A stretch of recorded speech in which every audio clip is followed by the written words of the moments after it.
श्रुति, तुम्हें अकेले में बात करनी है?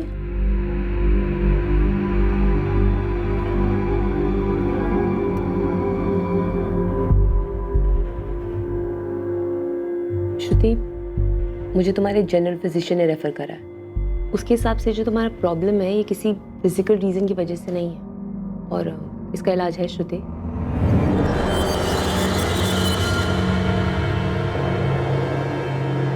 तुम्हारे डॉक्टर के हिसाब से तुम्हें तुम्हारे सपने में कोई इंसान नजर आता है जो दरवाजे पे खड़ा हो।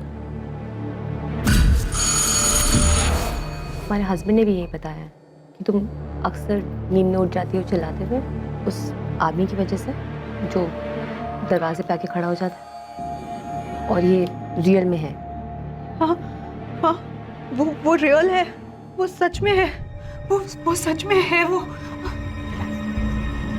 कौन है वो श्रुति? कैसा दिखता है? अगर तुम मुझे कुछ बताओगी नहीं तो मैं तुम्हारी मदद कैसे करूंगी?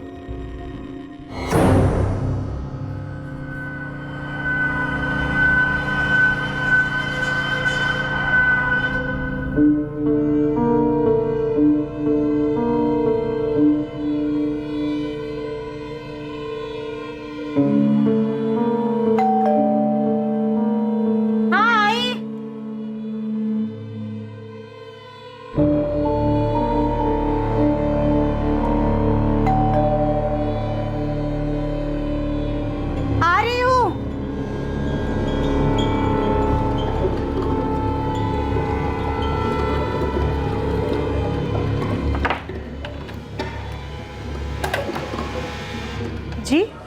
मीटर रीडिंग, गैस की मीटर रीडिंग लेनी है। अच्छा आइए।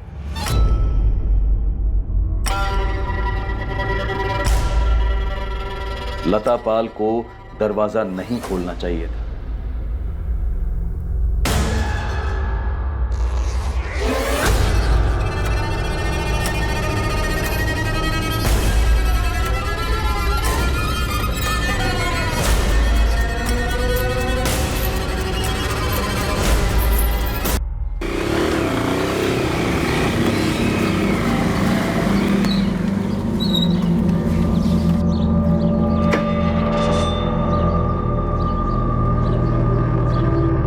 देखो, तुमने आज भी दरवाजा पहले से खुला हुआ था।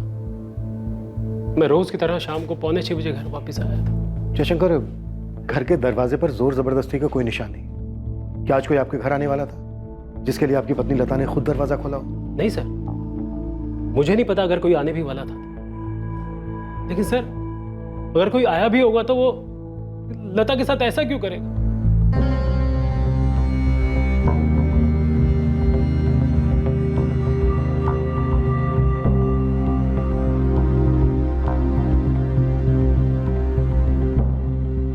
आज आपकी पत्नी लता के साथ आखिरी बार बात कब हुई थी? सुबह जब मैं दफ्तर के लिए निकल रहा था, ये 9 या 9:30 बजे के आसपास।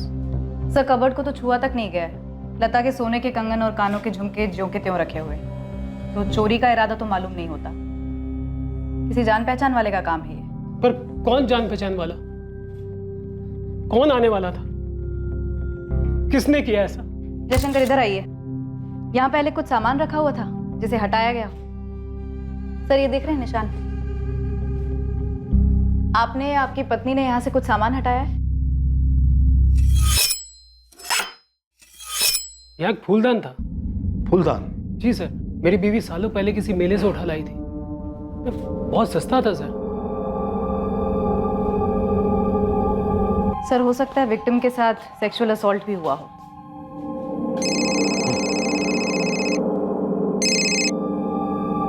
हाँ जगन, हम यहाँ एक अजीब और गरीब क्राइम सीन पर हैं। तुम्हारे यहाँ क्या सीन है? सर, मेरा क्राइम सीन भी कुछ कम अजीब नहीं है सर। व्हाट? चेन से गला घोटा गया है? हाँ सर। यहाँ भी यही हाल है जगन। क्या? सर, वहां से कुछ गायब हुआ है क्या?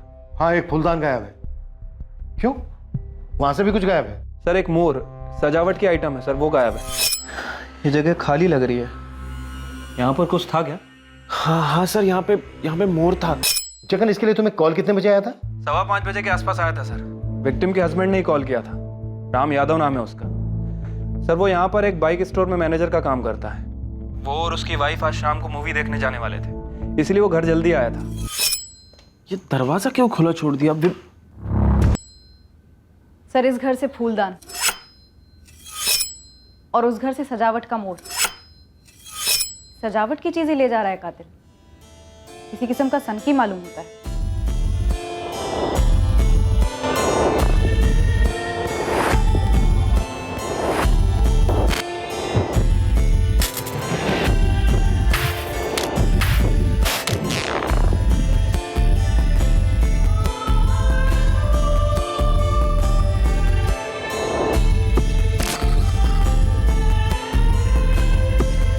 पुलिस के लिए 5 जून की उस रात की सुबह नहीं थी। लता पाल और विमला यादव की भयंकर हत्याओं की खबर सारे गाजियाबाद शहर को खौफ की जंजीरों में जकड़ने वाली थी। एक अनजान सनकी कातिल खुला घूम रहा था। ये दोनों मर्डर साधारण नहीं थे। ना तो ये हत्याओं की शुरुआत थी और ना ही अंत। और पुलिस के जो सामने था वो काफी कुछ कह तो रहा था, पर हकीकत की दिल्ली अभी बहुत ज्यादा दूर थी। दोनों औरतों की हत्याओं के बाद लाश के साथ संभोग हुआ है, पर सीमेन के ट्रेसेस नहीं। लाशों के साथ संभोग, शुमिन नेक्रोफिलिया। हाँ, नेक्रोफिलिया। नेक्रोफिलिया लाशों के प्रति लैंगिक रूप से आकर्षित होना, उनके साथ सेक्स करने के अवसर ढूंढना या उन्हें तैयार करना कत्ल के जरिए, ये एक मानसिक विकृति है। पर सीमेन के ट्रेसेस कैसे नहीं मिले? ऐसी मानसिक विकृति का आदमी इतना सतर्क होगा कि वो कॉन्डोम यूज करे? प्रशांत, मानसिक रोगी हमें हर कदम पर सरप्राइज देते हैं। खूनी ने एक घर से फूलदान और एक घर से पीकॉक वाला डेकोरेशन चुराया। ये उसके लिए ट्रॉफीज हैं। आप अपने पुराने रिकॉर्ड्स चेक कीजिए। मुझे लगता है ये उसका पहला जुर्म नहीं है। सर, लता पाल, पति जयशंकर पाल, 5 साल पहले शादी हुई, चंदन नगर में रहते थे। खुशहाल शादीशुदा जिंदगी। पत्नी हाउसवाइफ थी, ज्यादातर दिन में घर पर ही रहती थी, और पति बैंक में क्लर्क था। सर, विमला यादव, पति रामकुमार यादव, रुद्र विहार के रहने वाले, 8 महीने पहले शादी हुई। विमला यादव हाउसवाइफ थी और रामकुमार यादव बाइक स्टोर में मैनेजर है। इन लोगों की शादी में भी कोई तकलीफ नहीं थी, सब कुछ सही चल रहा था। एक बात और गौर करने वाली है। इन दोनों औरतों पर जब हमला हुआ, ये दोनों औरतें अपने अपने घर पर अकेली थी अपने पतियों के काम पर जाने के बाद। जी सर। ये चंदन नगर पूर्व गाजियाबाद और रुद्र विहार है यहाँ से 15 मिनट की दूरी पर। सर, लता और विमला के मर्डर में एक चीज और कॉमन है। क्या? सर, दोनों के मोहल्ले में कहीं भी सीसीटीवी कैमरा नहीं है। आसपास की दुकानों पर भी नहीं? नहीं सर, कहीं भी नहीं। कातिल ने पूरी रेकी की होगी। एम इन दोनों औरतों को अपना निशाना नहीं बनाया? वो भी एक ही दिन में, एक के बाद एक। सर, विमला के पति रामकुमार ने बताया कि वो विमला के साथ 6 बजे फिल्म देखने जाने वाला था, इसलिए वो 5 बजे घर पर आया। उसके बाद उसने मर्डर रिपोर्ट किया। और सर, लता का हस्बैंड रोज की तरह 5:45 बजे घर आया था। नेक्रोफिलिया के अपने सारे पुराने केस खंगालो, सभी खबरियों को काम पे लगा दो। ठीक है सर। अच्छा सर, इन 2 मर्डर्स की खबर पूरे शहर में आग की तरह फैल रही है। शाम तक पूरे शहर में खलबली मच जाएगी। इससे पहले कि ये आदमी किसी तीसरी औरत को अपना शिकार बनाए, हमेशा धन्ना होगा।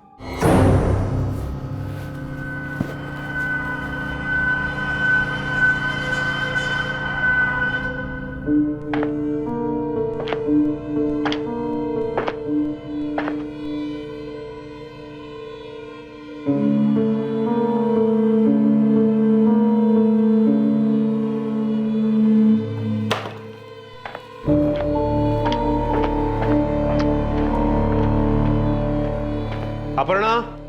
हाँ। अरे वो इस्त्री वाले से कहो ठीक से आयन करे, और अगर उसे नहीं जम रहा है तो तुम क्या करो? अब क्या हुआ? ये स्लीव देखो, देखो इस्त्री है। मयंक, ठीक ही तो है। अपर्णा, तुम जानती हो मुझे सिलवटें पसंद नहीं है। अच्छा बाबा, मैं इस्त्री वाले से बोल दूंगी। ओके।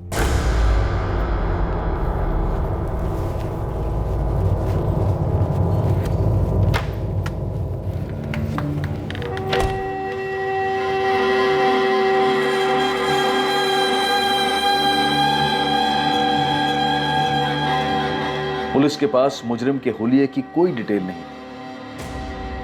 पुराने केसेस की फाइल्स खंगाली गईं ताकि इस केस पर कोई लीड मिले जिसने पूरे शहर को आतंकित कर दिया था। चेन वाला हत्यारा, ये कौन है, कहां से आता है, किसी को नहीं पता। इस पर कोई जानकारी सामने नहीं आई है। दरवाजा खोलने से पहले ध्यान रखें, पहले देख ले कौन है। किसी भी सूरत में बिना देखे दरवाजा ना खोले। एक चेन लेकर घूम रहा है ये सरफिरा। चेन किस तरह की है ये अभी तक पता नहीं चल पाया है, लेकिन पुलिस का कहना है कि जो 2 महिलाओं को दरिंदा मार चुका है उन दोनों के गलों पर चेन के निशान पाए गए हैं। ये आदमी किसी भी दरवाजे पर दस्तक दे सकता है, किसी भी रूप में आ सकता है। पुलिस के पास अभी तक इस वैशी साइको किलर की स्केच तक नहीं है। इस मानसिक रूप से बीमार आदमी को पकड़ने के लिए पूरी गाजियाबाद पुलिस काम कर रही है, पर पुलिस ने पब्लिक को हमारे चैनल के माध्यम से संदेशा दिया है कि हर नागरिक को चौकन्ना रहना होगा। ये हत्यारा पब्लिक में घूम रहा है, वो कोई भी हो सकता है। अगर बेल या दस्तक के बाद कोई अजनबी दिखे बाहर, हल्का सा भी शक हो तो दरवाजा बिल्कुल ना खोलें।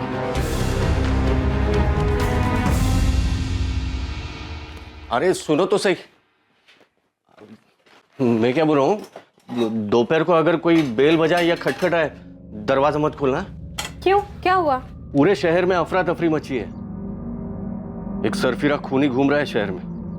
ये शाहीन को बोल देना कहीं उतावली होके दरवाजा ना खोले, समझे ना? इतना भी क्या घबरा रहे हो आप? क्योंकि अखबारों में, टीवी पर हर जगह आगाह किया जा रहा है। हाँ हाँ ठीक है, मैं अंदर से ताला लगा कर रखूंगी। अभी आप जाइए, आपको लेट हो रहा है। मैं टिफिन लेके आती हूँ। कबाड़ी वाला, कबाड़ी वाला, क्या भाभी जान है क्या? कोई माल बाल पुराना नया? ये सीरियल किलर कोई भी हो सकता है जो आपके घर के आसपास मंडरा रहा हो। ये उनमें से भी कोई हो सकता है जो आपके घर के दरवाजे पर सालों से दस्तक देते आया हो और आपको अपना निशाना बनाए बैठा हो। ये लीजिए आपका टिफिन। पुराना बोतल, रद्दी, प्लास्टिक, अंदर जा, दरवाजा बंद कर ले जा। कबाड़ी वाला, जाना। हाँ मैं जा रही हूँ, आप आराम से जाइए। कबाड़ी वाला। लता पाल और विमला यादव दोनों विक्टिम्स मध्यम वर्ग की जवान औरतें थी और हमले के वक्त घर पर अकेली थी। रमन राघव, साइनाइड मोहन और कुछ साल पहले स्टोनमैन, ये सारे सीरियल किलर सड़कों पे अज्ञात लोगों को निशाना बनाते। गहलोत जी, ये किलर अज्ञात लोगों को निशाना नहीं बनाता। मैं वही कह रहा हूँ प्रशांत, इन दोनों औरतों की लाशें घर के अंदर दरवाजे से कुछ दूरी पे पड़ी मिली। है राइट? राइट। इसका मतलब इन दोनों औरतों ने खूनी के लिए खुद दरवाजा खोला, उसे अंदर आने दिया। शायद वो आगे आगे चल रही होगी और वो पीछे पीछे उसने चेन निकाली और उसे गले में कस दी होगी। हम ये पकड़ के चल रहे हैं कि ये दोनों अटैक एक ही आदमी ने किए होंगे, सीरियल किलर होंगे। और ये सीरियल किलर एक नेक्रोफिलिक है। क्या लगता है आपको, क्या उम्र होगी इसकी? आपकी एनालिसिस क्या कहती है? ये किसी किस्म का मजदूर या कारीगर हो सकता है जिसे हम आसानी से घर के अंदर आने देते हैं। लेकिन इन दोनों विक्टिम्स ने उस दिन किसी टेक्नीशियन को अपने घर नहीं बुलाया था। मैं मतलब प्लम्बर, इलेक्ट्रिशियन वगैरह। इसे अभी के लिए एक्स बुलाते हैं। एक ही दिन में तकरीबन 2 घंटे के अंदर इसने 2 औरतों का मर्डर किया, लता और विमला, और उनकी लाशों के साथ रेप किया। इसमें कोई दो राय नहीं कि इसने ये काम पहली बार नहीं किया, इसने ये काम कई बार किया है। ये तजुर्बाकार है। हम पिछले सारे नेक्रोफीलिया के केसेस स्टडी कर रहे हैं। आपका कातिल पाइप गैस या इलेक्ट्रिसिटी मीटर की रीडिंग के बहाने आया होगा। गैस की मीटर रीडिंग लेनी है। लता पाल और विमला यादव के गैस और इलेक्ट्रिक के मीटर घर के अंदर, और इन औरतों ने उसे आसानी से अंदर आने दिया। अच्छा आइए, ये थ्योरी हो सकती है। आपका ये कातिल गैस या इलेक्ट्रिसिटी टेक्नीशियन के रूप में आया होगा या इन दोनों डिपार्टमेंट में काम करता होगा। घास के बोरे में सुई है गहलोत जी। आपके पास उस आदमी का होलिया नहीं, और जिन लोगों ने उसे देखा था वो दोनों औरतें मर चुकी। अगर आपको कोई सुई तक पहुंचा सकता है तो वो है इस सुई का अतीत। सर, एक डॉक्टर अंजलि पाठक है, साइकियाट्रिस्ट हैं, प्राइवेट प्रैक्टिस करती हैं, आपसे अर्जेंटली बात करना चाहती हैं। अतीत ने अपना फन फैलाया। ये हत्यारा, ये सीरियल किलर वाकई में नेक्रोफीलिया का मरीज था जिसने पहले भी औरतों को शिकार बनाया था। पर क्या उसके हमले में कोई ऐसी औरत भी थी जो बच निकली थी? क्या वो इस दरिंदे को बेनकाब कर पाती? क्या इस हाई प्रेशर केस में पुलिस को कोई ठोस सुराग मिलता? डॉक्टर पाठक, मैं पुलिस इंस्पेक्टर प्रशांत चौबे बोल रहा हूँ। जी, मैंने अभी ये विमला यादव और लता पाल के मर्डर्स के बारे में पढ़ा। डॉक्टर पाठक, क्या ये किसी आपके पेशेंट का काम है? जी नहीं, लेकिन मेरी एक पेशेंट है। तो क्या आपकी इस पेशेंट पे भी इस तरह का हमला हुआ है? डॉक्टर अंजलि गहलोत है। आई एम श्योर कि आपके पेशेंट के केस में और इन दोनों केसेस में आपको कोई समानता दिखी होगी। नहीं, मेरी पेशेंट अभी शॉक में है और वो ज़्यादा बात नहीं कर पा रही है। लेकिन मेरी पेशेंट के हस्बैंड से बात हुई थी। और उसने मुझे बताया कि जब मेरी पेशेंट करीब 1 महीना पहले घर पे अकेली थी तो किसी ने उनकी डोरबेल बजाई। जब वो दरवाज़ा खोलने गई तो उस इंसान ने उस पर अटैक कर दिया। डॉक्टर पाठक, हम आपकी इस पेशेंट से बात करना चाहते हैं।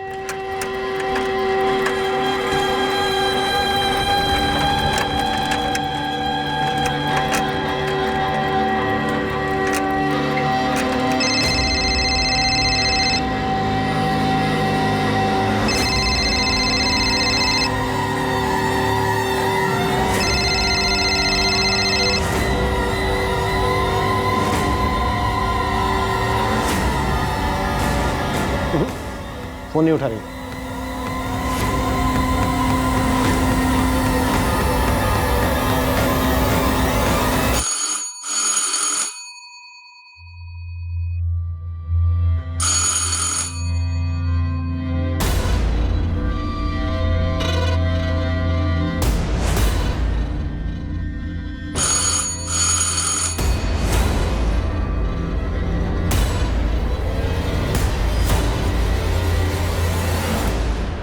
कौन है?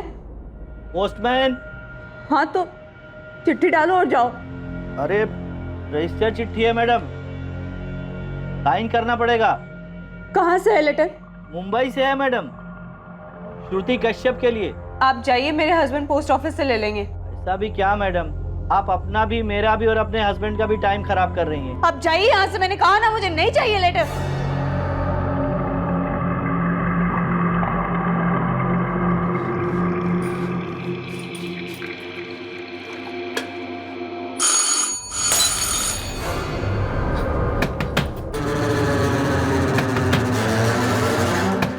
श्रुति प्लीज दरवाजा खोलिए।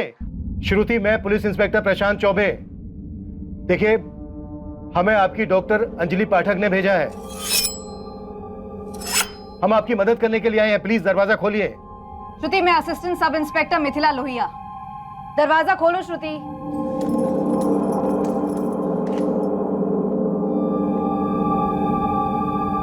श्रुति, आप बिल्कुल भी डरिए मत, हम यहाँ आपकी मदद करने के लिए आए हैं। हमें आपसे बात करनी है बस। तुम चाहो तो अपने हस्बैंड को फोन करके बुला लो। आप लोगों ने पुलिस कंप्लेन क्यों नहीं की? डॉक्टर अंजलि की सलाह के बाद हम करने वाले थे। तुमने हमलावर का चेहरा ठीक से देखा था? जी। तो बताइए कैसा दिखता है वो, उम्र क्या होगी उसकी?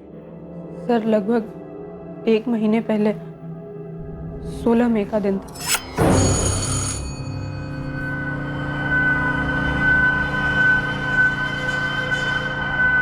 जी, गैस की मीटर रीडिंग लेनी है। आइए। पहली नजर में ही मुझे कुछ अजीब लगा था उसके बारे में। उसने घर में घुसते ही तुम पर अटैक किया, तुम्हारे गले पर चेन है। मेरा दम घुट रहा था, मैं समझ गई कि आदमी मुझे मार डालना चाहता है, इसलिए मैंने मरने की एक्टिंग की। फिर उसने तुम्हारे साथ? हाँ, कोशिश की। बचाओ! बचाओ! बचाओ!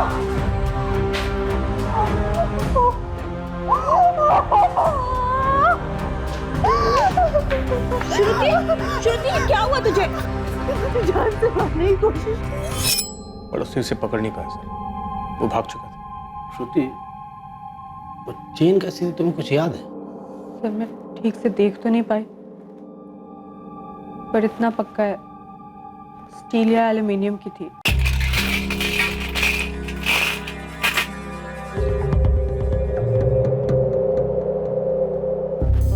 आंखें भी खुली है और कान भी खुले हैं। उसे क्या होता है रे?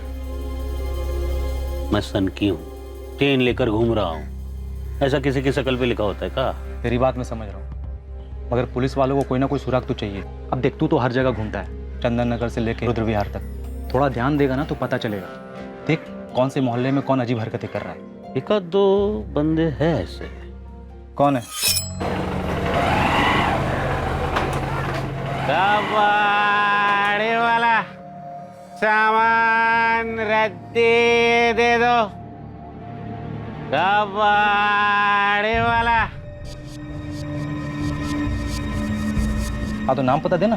अरे अभी तो नजर में आए हैं, निकालने दे उनका हिस्ट्री ज्योग्राफी। देख मुसा, जो करना है जल्दी कर, एक और लाश नहीं मिलनी चाहिए। तेरा टिप ना 50% बढ़ा के दूंगा पक्का।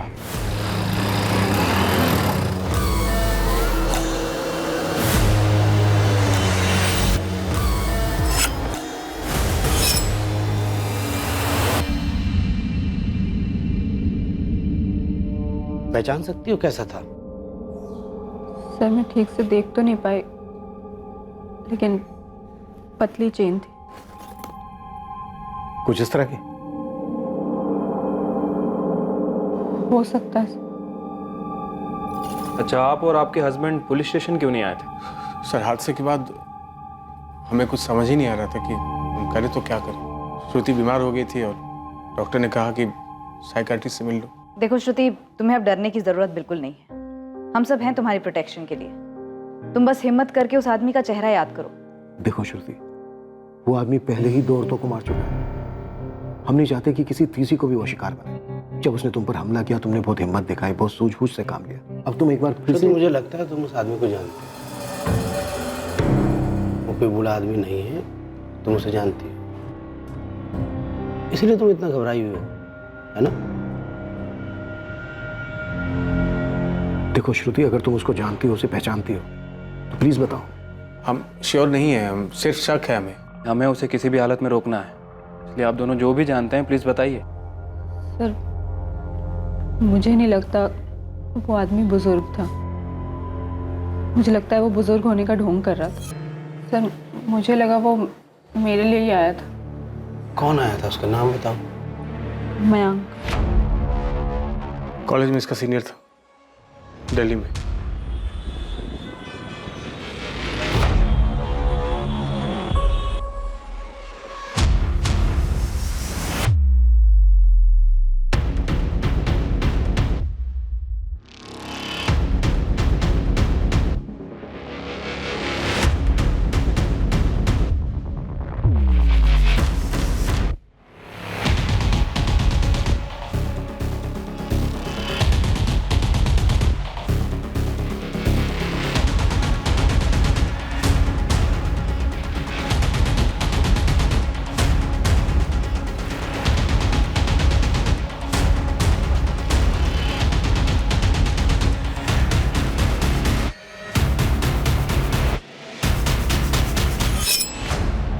ये स्लीव देखो, इस्त्री है।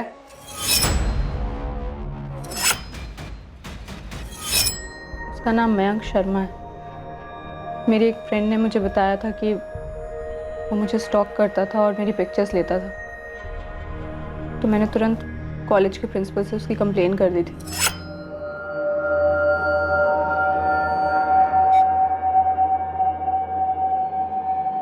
ये सब क्या है मयंक? मुझे कई दिनों से लग रहा था कि मुझे कोई स्टॉक कर रहा है, हमेशा देखता रहता है। मैं तुमसे कुछ पूछ रहा हूं मयंक। सॉरी सर, दोबारा नहीं होगा। पहली बार क्यों हुआ? क्यों किया ऐसा?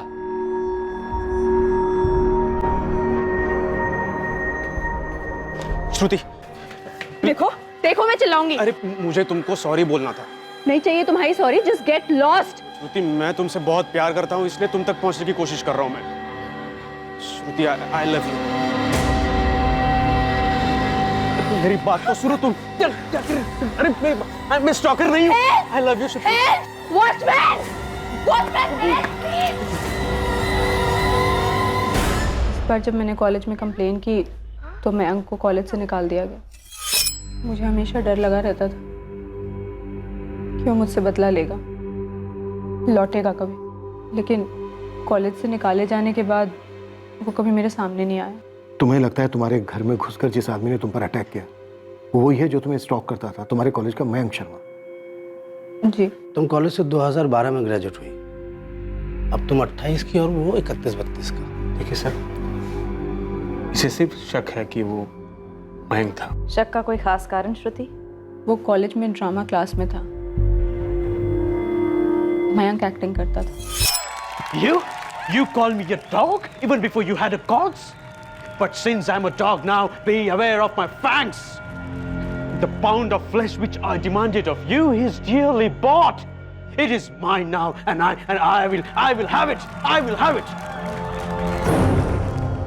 कॉलेज के थिएटर ग्रुप का सेक्रेटरी था मयंक शर्मा।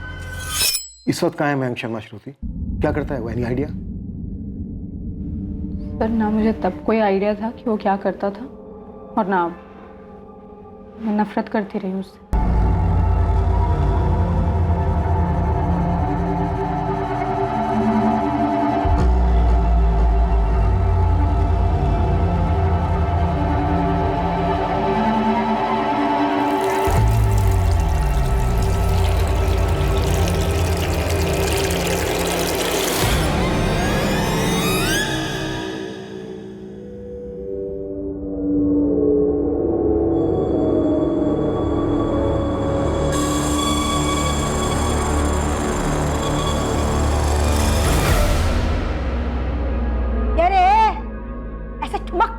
करेगा? 2 बाल्टी में पूरा दिन निकालेगा क्या? अरे किसे घूर रहा है? भूल किसे रहा है? कि तेरी मेंढक जैसी बड़ी बड़ी आंखें है ना, वो भी 4-4। तेरे पेंशन के पैसे में क्या नौकर रखूं? चल जल्दी काम कर, हाथ पाँव चला।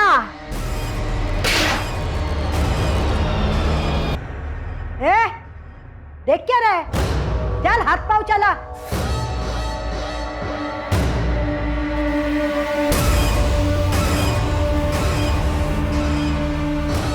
मयंक शर्मा का पता लगाने में पुलिस को ज्यादा समय नहीं लगा।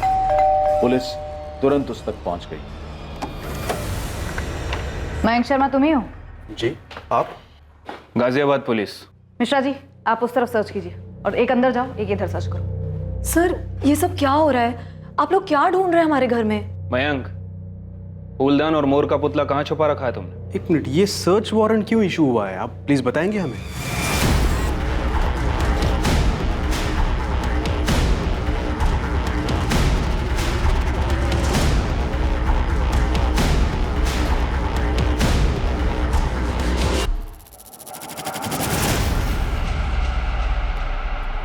सर, ये देखिए सर।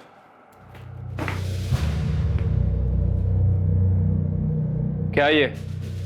सर ये तो हमारे डॉगी टॉमी की चेन है। और इस वक्त कहाँ है आपका डॉगी टॉमी? अभी नहीं है, अभी 2 महीने पहले हमें उसे किसी और को दे देना पड़ा। और उसके गले की चेन रख ली? अजीब बात है ना। कोई कानून है क्या कि अगर कुत्ते को घर से हटा दिया जाए तो उसकी चेन भी घर में रखना अलाउड नहीं है? असली मुद्दे पे आएंगे सर आप। सर आप लोग हमारे घर में क्या ढूंढ रहे हैं? हुआ क्या है? श्रुति कश्यप, जो तुम्हारे कॉलेज में थी, श्रुति वर्मा थी, आरडी भट्ट कॉलेज। कुछ याद आया? मयंक, कौन है ये श्रुति? श्रुति कहाँ से आ गई? इन दोनों में से श्रुति तो कोई भी नहीं लगी। श्रुति की हालत भी इन दोनों जैसी हो सकती थी, पर उसने सही वक्त पे दिमाग लगाया, चकमा दे दिया था।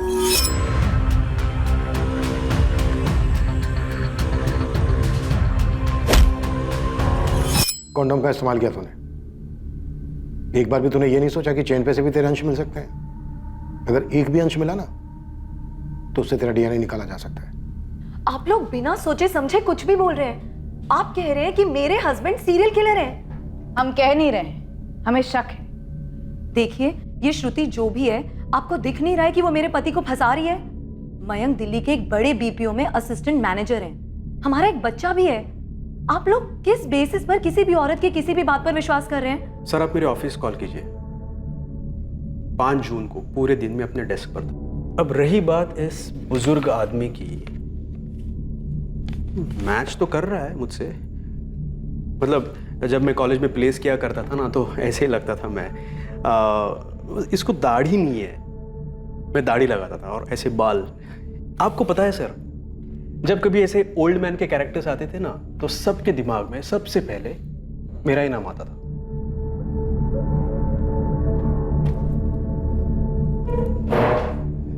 देखिए सर, श्रुति मेरा अतीत है। मैं याद नहीं करता हूं उसे, कब का भुला चुका हूं उसे। 7 साल पहले मुझे कॉलेज से निकाल दिया गया। एक कॉलेज से दूसरे कॉलेज भटकता रहा। और ये बात सबको पता थी, किसी से नहीं छिपी रही कि श्रुति ने मुझ पर एक स्टॉकर, एक विकृत इंसान का आरोप लगाया था। क्या क्या नहीं बोला था मेरे बारे में। बहुत भारी कीमत चुकाई थी सर मैंने। और यही कीमत वसूली तूने दूसरी औरतों से, लता पाल, विमला यादव, इनसे पहले और कितनी औरतें मारी तूने? सर एक बात बताऊं, क्राइम थ्रिलर, साइको थ्रिलर पर शोज, फिल्में देखना मैं बहुत पसंद करता हूं सर, मुझे बहुत अच्छा लगता है, बहुत देखता हूं। लेकिन मैंने ये कभी नहीं सोचा था कि एक दिन क्राइम मेरे ही दरवाजे पर दस्तक देगा, और वो भी ऐसे स्ट्रेंज। श्रुति का पता कैसे लगाया तूने? मैंने पता नहीं लगाया सर। जिस दिन मुझे कॉलेज से निकाल दिया गया उसी वक्त मैंने श्रुति को अपने दिल और दिमाग से हटा दिया, अपनी यादों से भी। बड़ी अजीब बात है, श्रुति ने अब तक नहीं मुझे निकाला अपने दिमाग से। फिर 7 साल बाद एक हादसा होता है, सीरियल किलिंग होती है शहर में, और श्रुति को तुरंत मेरा नाम याद आ जाता है। तुरंत तेरा नाम याद नहीं आया उसे, धीरे धीरे खुली है वो। आप किसी को बहुत पसंद करते हो लेकिन बोल नहीं पाते हो, और फिर आपको एक स्टॉकर, एक साइको करार दे दिया जाता है।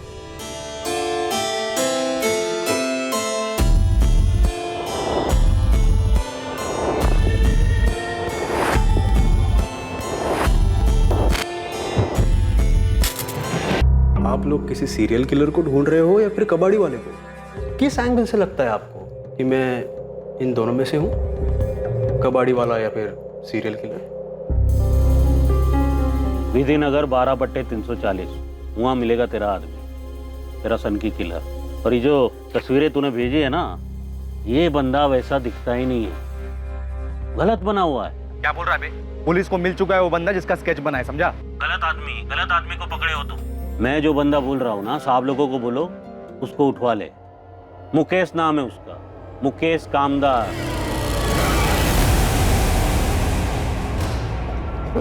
चल साले बुड्ढे, कितनी बार बोलना पड़ेगा तुझे? मैं तेरी बीबी सीमा नहीं हूँ। माफ कर दो, गलती हो। पैसे कहाँ है? कहाँ उड़ाए? पैसे कहाँ उड़ाए? बता पैसे कहाँ है? नहीं ना बताएगा तो मैं खाना नहीं दूँ। मर भूखा मर साले कुत्ते। सर मैंने पूरी छानबीन कर ली है, मैं बता रहा हूँ आपको, यही आपका बंदा है, आप उठा लो। सर ये बंदा घर में कुछ और है, बाहर में कुछ और ही है, बन ठन के निकलता है रोज। सर ये बंदा बीवी के सामने ना भीगी बिल्ली बन के रखता है, इसकी बीवी ना चाबुक चला के रखती है इसको। और इसी बंदे को आप बाहर देखिए, दूसरे इलाकों में ना एकदम फुल कलरफुल बन के घूमता है ये। और ये बंदा रहता है रुद्र विहार के पास, जहाँ पर विमला यादव का मर्डर हुआ था। हाँ सर, विधिनगर 12/340, म्यूनसिपालिटी में ना सफाई कर्मचारी था ये, मुकेश कामदार। ऐसे कैसे उठा सकते हो आप लोग? कारण तो बताना होगा ना। तू बताता है सबको कोठों पर औरतों के साथ क्या क्या करता है, हाथ पैर बांध के जोर जबरदस्ती करता है ना उनके साथ। साहब उनको जो चाहिए होता है देता भी तो हूँ। ये लता और विमला क्या किया इसके साथ? क्या कह रहे हो साहब? कौन है ये दोनों? कौन है ये श्रुति? मैंने पूछा ये श्रुति कौन है? पीछा किया करते थे तुम उसका? वो मुझसे बदला लेना चाहती है। पता है क्यों? मैं तो श्रुति का नाम भी पहली बार सुन रही हूँ, मुझे कैसे पता होगा क्यों?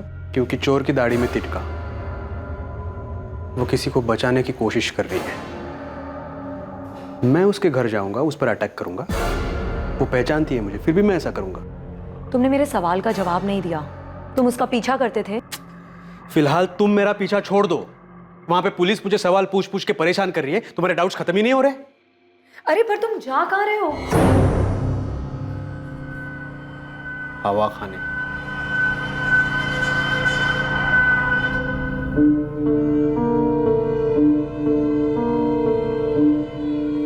ये मयंक नहीं है प्रशांत, मैं श्योर हूँ ये मयंक नहीं है। एक और नाम सामने आया, मुकेश कामदार। ये कोई 50-55 की उम्र होगी। इंट्रोगेट करने वाले हैं हम उसको। क्या लीड है इस मुकेश पे? बीवी के सामने भीगी बिल्ली और सेक्स वर्कर के सामने बब्बर शेर। इंटरेस्टिंग। इसकी प्रोफाइल तो तुम्हारे किलर से मैच करती है। वैसे मयंक भी हमारी रडार से बाहर नहीं है, नजर रखे हुए हैं इस पर। आपको ऐसा क्यों लगता है कि वो मयंक नहीं हो सकता? प्रशांत मुझे तो ये भी लगता है ये मुकेश भी नहीं है जिसे आप पकड़ के लाए। मैंने चैन से गला घोट के मारा। हाँ तूने। कहाँ मिलती है ऐसी चैन? हमें बताओ ना साहब। हमें चाहिए। कभी कभी मन करता है ना कि अपनी सीमा, मन करता है कि सीमा को मार दो। हाँ, दिमाग खराब हो गया साहब मेरा, जीना हराम कर रखा उसने। दम घुटता है मेरा दम। तेरा घर में दम घुटता है, इसीलिए तूने इन दोनों औरतों का गला घोट दिया, मार डाला इन दोनों औरतों को।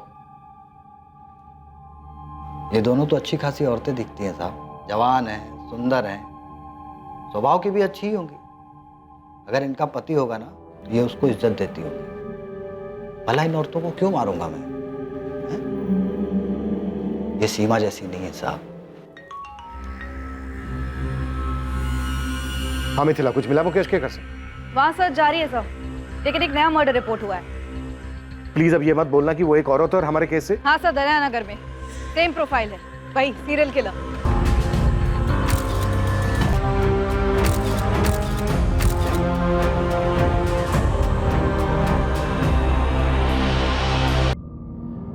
अटैक के समय मुकेश हमारी कस्टडी में था सर, और मयंक पर भी हमारी एक टीम 24 घंटे नजर बनाए हुए थी। मुकेश या मयंक में से कोई नहीं है। गहलोत जी भी यही कह रहे थे कि इन दोनों में से कोई भी वो सीरियल किलर नहीं हो सकता। प्रशांत, श्रुति ने हमें एक क्लू दिया था कि वो बुजुर्ग नहीं है। बुजुर्ग का गेटअप लेके वो टारगेट पे निकलता था। अधेड़ उम्र का ये गेटअप एक चाल, एक कवर है, उम्र में उससे कम होना चाहिए। तो श्रुति ने तो मयंक का नाम भी दिया था, पर अब लगभग तय है कि मयंक किलर नहीं है। प्रशांत से मैं वही कह रहा था कि हमारा सीरियल किलर एक बहुत बड़ा शिकारी है। वो घर से अपनी ट्रॉफी कलेक्ट करता है और अपने शिकार को जिंदा नहीं छोड़ता।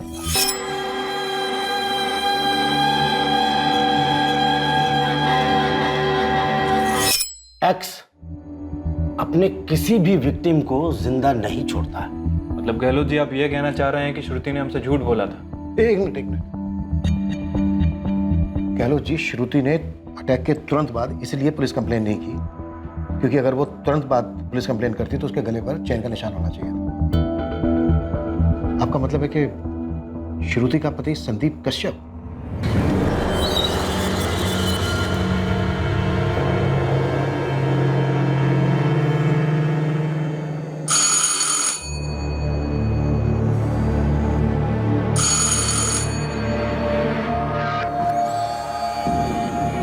क्या श्रुति, अब मेरे लिए भी इतना टाइम रहती हो दरवाजा खोलने में?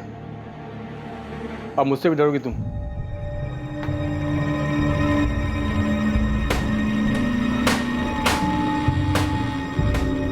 हद है तबरेज़, ये क्या कर रहे हैं आप? मैं किसी के लिए भी दरवाजा नहीं खोलती हूँ और आप इतनी सारी कड़ियाँ लगवा रहे हैं। इसकी क्या जरूरत है? इतना भी क्या डर है आपको? है डर, तुम दोनों के लिए डर है। मुमताज, फिक्र है तुम्हारी शाहीन की। वो मूसा कबाड़ी वाला, देखा ना उसे कैसे घूरता रहता है हमारे घर की तरफ, बार बार यहाँ से आता जाता रहता है। मुझे वो ठीक नहीं लगता है। अब ये कहना चाह रहे हो गहलोत जी कि श्रुति अपने पति संदीप कश्यप को बचाने के लिए ड्रामा कर रही है? संदीप कश्यप ही हमारा वो एक्स है? प्रशांत, मैं सिर्फ ये कह रहा हूं कि हमें संदीप कश्यप की प्रोफाइल बारीकी से करनी चाहिए। आमादा, एक मिनट। जगन, लगता है तुम लोगों ने सही निशाने पर तीर छोड़ा है। ये मयंक शर्मा ही तुम्हारा कातिल एक्स हो सकता है। ये मयंक शर्मा जहां रहता है वहां से 3 गली छोड़कर एक पराजक्ता द्विवेदी का घर है। 1 साल पहले 2018 में उसका मर्डर हुआ था। मॉडस ऑपरेंडी बिल्कुल वैसी ही है जैसी एक्स की है। सर, पराजक्ता का एक बॉयफ्रेंड था, हमने उसे उठाकर खूब तोड़ा, बुक भी किया, लेकिन उसके खिलाफ केस साबित नहीं हुआ तो हमें उसे छोड़ना पड़ा। बाद में जब आपके केस की फाइल आई और उसमें सस्पेक्ट मयंक शर्मा की डिटेल्स आई तो रियलाइज हुआ कि आपका सस्पेक्ट मयंक शर्मा पराजक्ता के घर से 3 गली छोड़कर ही रहता है। ठीक है माधव, थैंक यू। कैसे हो सकता है ये? जब काव्या सिंह का मर्डर हुआ तो मयंक पर हमारे आदमियों की कड़ी नजर थी, वो अपने घर पे ही था। तो फिर काव्या सिंह का कत्ल किया किसने? वो भी हूबहू उसी तरीके से। ये कोई कॉपी कैट है या फिर कोई और ही है?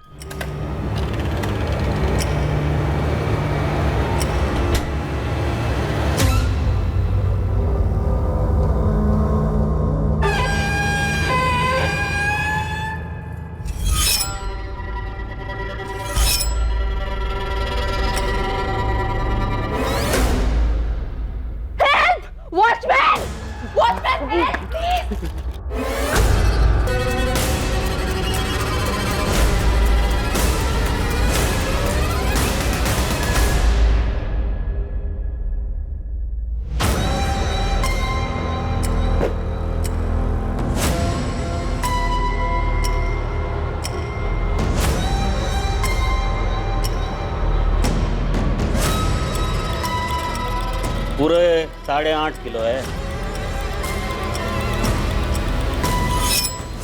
मयंक शर्मा, संदीप कश्यप, मुकेश कामदार, मूसा खान। चेन वाले हत्यारे ने फिर से आघात किया है। सारी चेतावनियों के बावजूद, पुलिस के पास संदिग्धों की सूची होने के बावजूद एक बार फिर डंके की चोट पर इस विकृत सीरियल किलर ने एक बार फिर से दूसरे हफ्ते में ये तीसरा अटैक किया है। हम डिप्टी कमिश्नर ऑफ पुलिस से ये जानने का प्रयास कर रहे हैं कि इस खौफनाक चेन वाले सीरियल किलर को पकड़ने के लिए क्या कोशिशें की जा रही हैं, लेकिन ऐसा लगता है कि पुलिस के पास उसको पकड़ने का कोई प्लान ही नहीं है और पूरा शहर दहशत की जंजीरों में जकड़ा हुआ है। लेकिन पुलिस इस सीरियल किलर के बारे में किसी भी तरीके का कोई भी क्लू पाने में असहाय नजर आ रही है। प्रशांत गहलोत, स्केच पब्लिक में जारी कर दो। कम से कम लोगों को ये तो पता चले कि ये सीरियल किलर दिखता कैसा है। हम श्योर नहीं है कि वो असली कातिल का है भी या नहीं। सर हमें शक है, जिस सर्वाइवर औरत ने हुलिया बताया किलर का, वो सीरियल किलर की विक्टिम है ही नहीं। तो फिर लीड क्या है हमारे पास? 2 हफ्ते में 3 मर्डर्स, पूरा शहर दहशत में है। सर हमने हर प्लेटफॉर्म से चेतावनी जारी की है कि लोग सतर्क रहें। ऐसी चेतावनी से शहर के अंदर दहशत का माहौल और बढ़ेगा। गहलोत, मुझे इस सीरियल किलर का एक स्ट्रॉन्ग प्रोफाइल चाहिए। यह हत्यारा सिर्फ एक किलर नहीं है, बल्कि एक विकृत मानसिकता का रोगी भी है। यह आदमी कहीं तो किसी न किसी की तो पकड़ में आया होगा। इसे पकड़ने के लिए हम एक डेडलाइन तय करते हैं। 24 घंटे। 24 घंटे के अंदर हमें इसे पकड़ना है। क्लियर? सर, अगर श्रुति झूठ बोल रही है तो क्यों?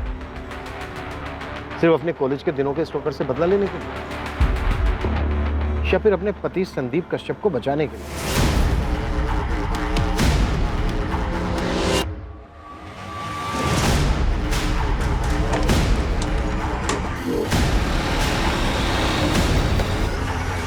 साहब ये संदीप कश्यप का पूरा बायोडाटा है, यहीं गाजियाबाद में पला पड़ा है। ऐसा कुछ मिला है जिससे लगे कि ये संदीप कश्यप कुछ अटपटा? साहब ऐसा कुछ पता तो नहीं चला है। आपकी उसकी बीवी श्रुति से कुछ बात हुई क्या? वो जो अपने ऊपर हमले की बात कर रही थी वो सच है क्या?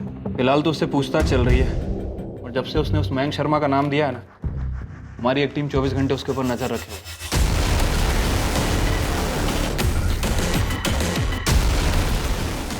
हम दिल्ली में हुए प्राजक्ता द्विवेदी के मर्डर से इस मयंक शर्मा का कनेक्शन ढूंढ रहे हैं। झूठ बोल, आप लोगों को लग रहा है कि मैं कहानियां बना रही हूँ? श्रुति 5 जून को मयंक गाजियाबाद में नहीं था, दिल्ली में था, जिस दिन लता पाल और विमला यादव का मर्डर हुआ। और 19 जून को भी मयंक गाजियाबाद में नहीं था, जिस दिन काव्या सिंह का मर्डर हुआ, दिल्ली में था अपने ऑफिस में। और जिस दिन तुम पर हमला हुआ 16 मई को, उस दिन भी मयंक अपने ऑफिस में ही था। हमने उसकी बारीकी से तफ्तीश की है। पर मेरे दरवाजे पे मयंक ही था। जी? मीटर रीडिंग, गैस का मीटर रीडिंग लेना है। वो मयंक ही था, एक बूढ़े का भेष बनाकर आया था। श्रुति झूठ नहीं बोल रही है और ना ही उसे कोई वहम। अगर ऐसा होता तो मुझे जरूर पता लग जाता। लेकिन वो अपने कॉलेज के दिनों के स्टॉकर मयंक शर्मा पे उंगली उठा रही है, और मयंक शर्मा पे हमारी नजर थी जब तीसरे विक्टिम पे हमला हुआ। हो सकता है कि वो पहचानने में गलती कर रही हो, लेकिन वो झूठ नहीं बोल रही है। उसके साथ ये हादसा हुआ है, वो इस हादसे की विक्टिम है और इस हादसे से बची है। हाँ माधव, मैं दिल्ली के लिए निकल रहा हूँ। मुझे प्राजक्ता द्विवेदी केस की सारी डिटेल्स चाहिए। आपने मेरे हस्बैंड को रोक के क्यों रखा है? क्या किया है मुकेश ने? देखिए मैडम, हमने आपके पति को गिरफ्तार नहीं किया, सिर्फ उससे पूछताछ कर रहे हैं। किस बारे में पूछताछ? वो इस वक्त आपको नहीं बता सकते। क्यों नहीं बता सकते? आप लोग उठा के क्यों लाए मेरे पति को? क्या किया क्या है उसने? ये कोई तरीका है? मुकेश, तो भी जा सकता है, लेकिन ये मत सोचना कि तेरे ऊपर से हमारी नजर हटे। बिल्कुल नजर मत हटाना साहब। आप लोग को पता तो चले कि मेरी बीवी सीमा कैसे मेरा खून पीती है, और आप लोग नजर रखेंगे ना तो मैं अपनी बीवी का मर्डर नहीं कर पाऊंगा। कभी कभी सपने में देखता हूँ ये आपका ये सिरफिरा है ना, किलर जो भी हो, वो आ रहा है और सीमा को जान से मार रहा है। गहलोत जी, स्केच तो हमें रिलीज करना ही पड़ेगा, बहुत प्रेशर है ऊपर से।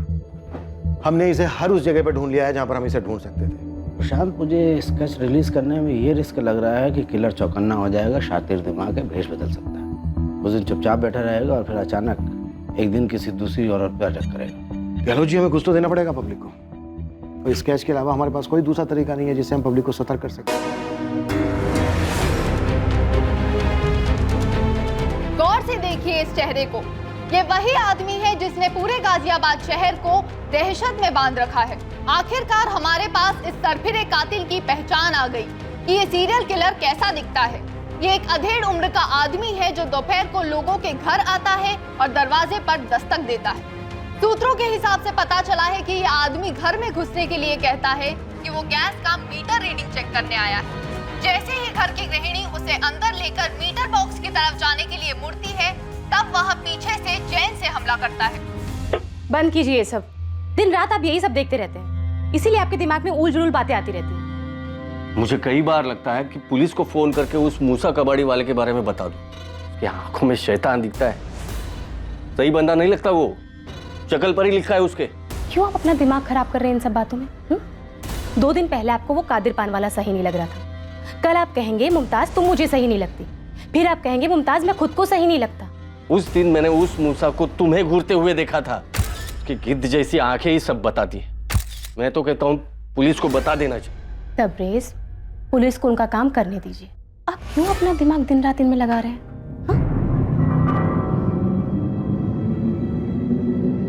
नाचने वाली गुड़िया, फूलदान, सजावट का मोर और सजावट का जहाज।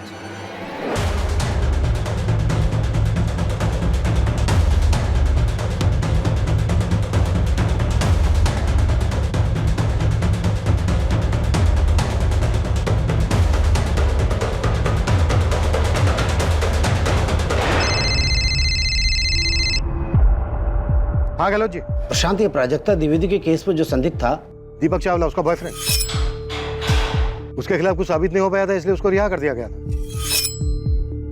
हो सकता है ये सारी श्रृंखला वहीं से शुरू हुई हो, दिल्ली से, जब नाचने वाली गुड़िया प्राजक्ता के घर से गायब हुई थी। ये प्राजक्ता का बॉयफ्रेंड दीपक चावला है कहाँ? जगन देख रहा है, उसे पर बात किया, कुछ मिला है क्या आपको? उसका पता लगाओ। ये वही हो सकता है जिसे हम खोज रहे हैं। वो करता क्या है, कहाँ रहता है, उसका बैकग्राउंड क्या है। मुझे उस केस की हर बारीक से बारीक डिटेल चाहिए प्रशांत। क्या इस सीरियल किलर और उसकी विकृति की जड़ें प्राजक्ता द्विवेदी के मर्डर और उसके रेप केस में थी?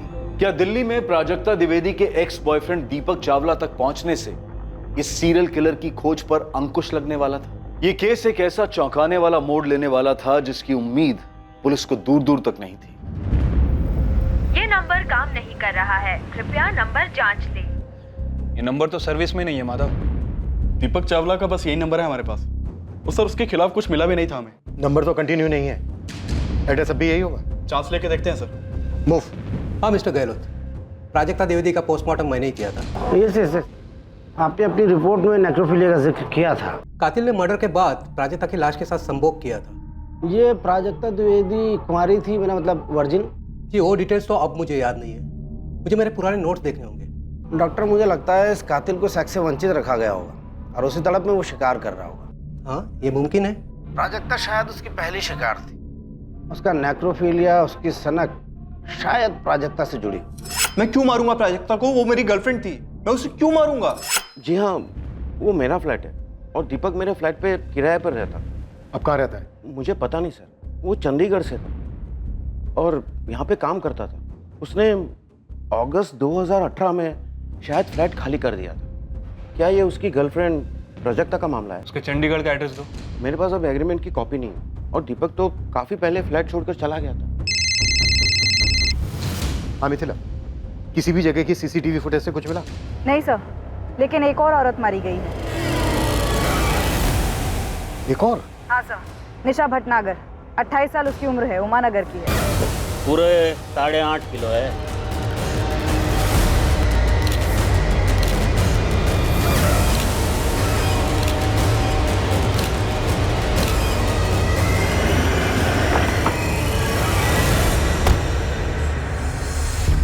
यहाँ से क्या लेकर गए? सर ये देखिए, शोकेस में हर जगह कुछ ना कुछ रखा हुआ है, लेकिन ये स्पॉट खाली है। किलर जो भी ले गया होगा यहीं से ले गया होगा, लेकिन निशा के हस्बैंड राकेश को कुछ याद ही नहीं आ रहा है कि वो सामान क्या था। इतनी चेतावनी दी हमने, पूरे शहर में डर का माहौल बना हुआ है, इसके बावजूद उस सिरफिरे ने दस्तक दी।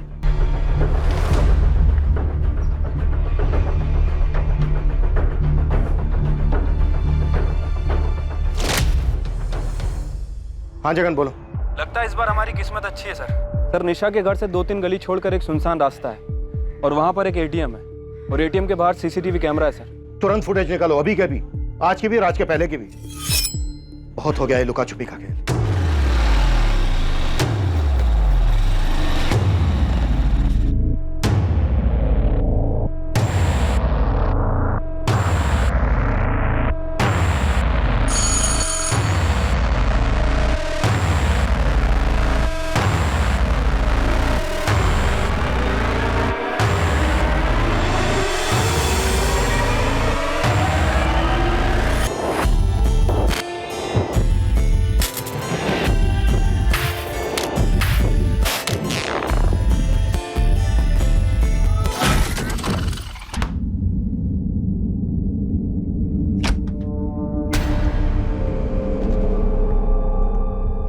प्रशांत, क्या अब ये केस मुझे एक नई टीम को देना पड़ेगा जो ये केस सुलझा पाए, जो तुम्हारी टीम अब तक नहीं कर पाई?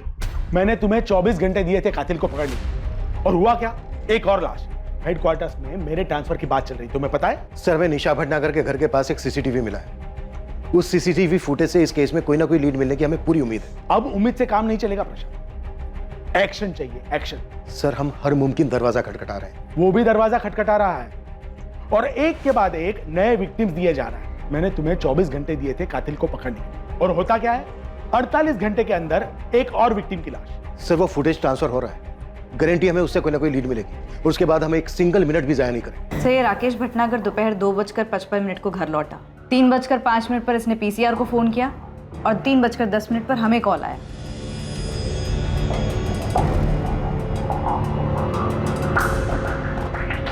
सर, ये एटीएम वाली गली, निशा के घर से 1-2 गली छोड़कर सर सिर्फ इसी गली में एक सीसीटीवी कैमरा है और कहीं नहीं।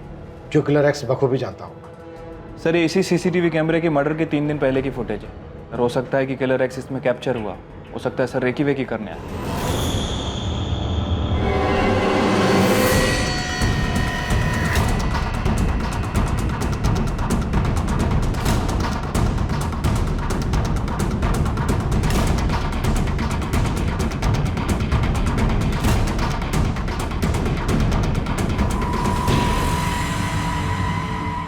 ये बंदा 3 दिन लगातार दिखता है, लेकिन चौथे दिन नहीं दिखता। ये तो मूसा है साहब, मूसा खान। अभी कहाँ मिलेगा ये? डेरा चौक में ना इसकी रद्दी की दुकान है। वो बुढ़े मुकेश कामदार की टिप ना इसने ही दी थी मुझे। जिस इलाके में कांड हुआ है ना, ये वो हर इलाके में घूमता है। चंदन नगर, जहाँ लता पाल का कत्ल हुआ, रुद्र विहार विमला यादव का, दयानगर काव्या सिंह का, और इस वाले केस में निशा भटनागर यानी उमा नगर। और मैंने इसको ही काम पे लगा के रखा हुआ था कि पता कर किस मोहल्ले में कौन अजीब हरकतें कर रहा है। और ये साला खुद ही निकला इन सबके बीच। कहीं ये मूसा खान ही तो नहीं है हमारा किलर एक्स?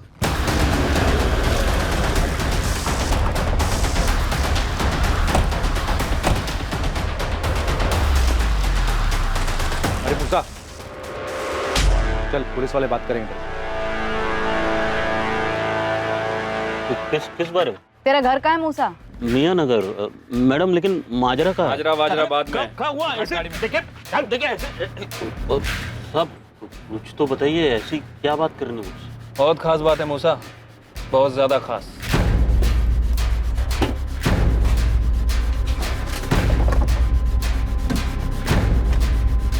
कुछ मिला? नहीं मैडम।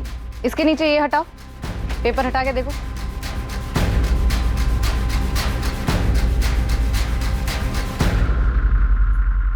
देख क्या रहे हो? तोड़ो।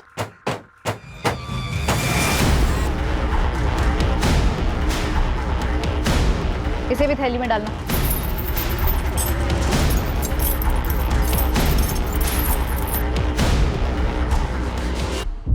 कत्ल के 3 दिन पहले तक ये लगातार दिखा है, लेकिन कत्ल वाले दिन नहीं दिखा। बाकी के विक्टिम्स के मोहल्ले में भी दिखा है। कौन कौन है इसकी फैमिली में? पता लगा रहे हैं, इसकी दुकान की भी तलाशी जारी है।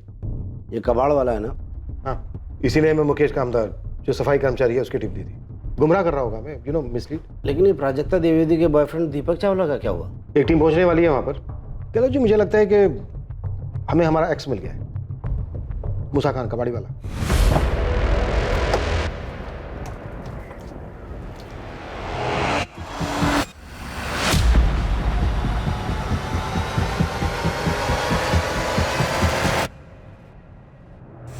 मैडम, इस मूसा की दुकान के साथ साथ ना इसके घर को भी पूरा खोलना पड़ेगा। लगता है आपको आपका बंदा मिल गया। Pandey, yes ma'am. और लोगों की जरूरत पड़ेगी। इस दुकान की एक एक ईंट खोल कर देखना। एक सजावट वाला मोर, एक फूलदान, एक नाचती गुड़िया और एक लकड़ी का जहाज। अभी तक हमें ये सब चीजें पता है, और भी चीजें हो सकती हैं, इसलिए ध्यान से देखना। Yes ma'am. और गोविंद चल।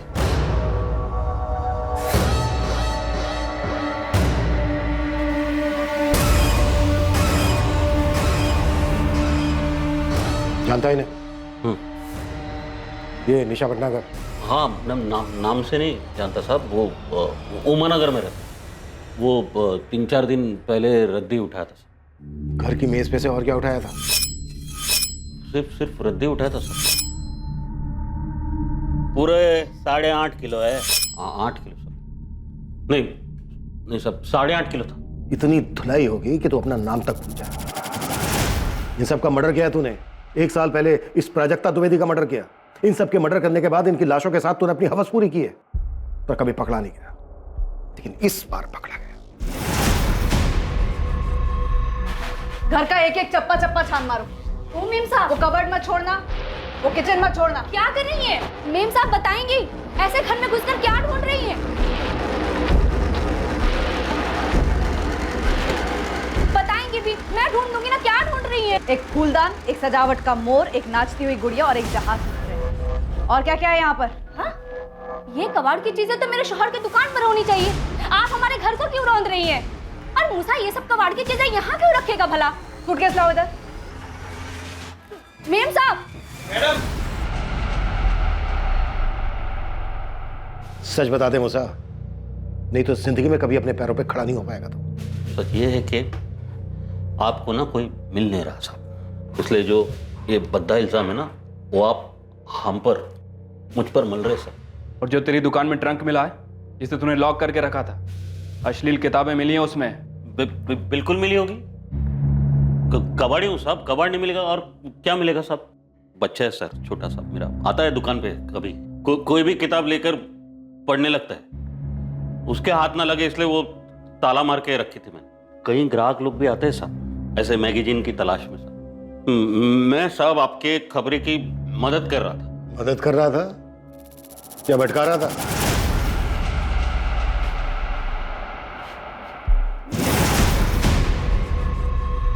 किसके हैं ये? मेरे अब्बू के। तेरे अब्बू तो लुंगी बनियान पहनकर घूमते हैं। तो लुंगी बनियान पहनने वाला आदमी पैंट और शर्ट नहीं पहन सकता? ये क्या मामले वाली बातें कर रही हैं आप मेम साहब?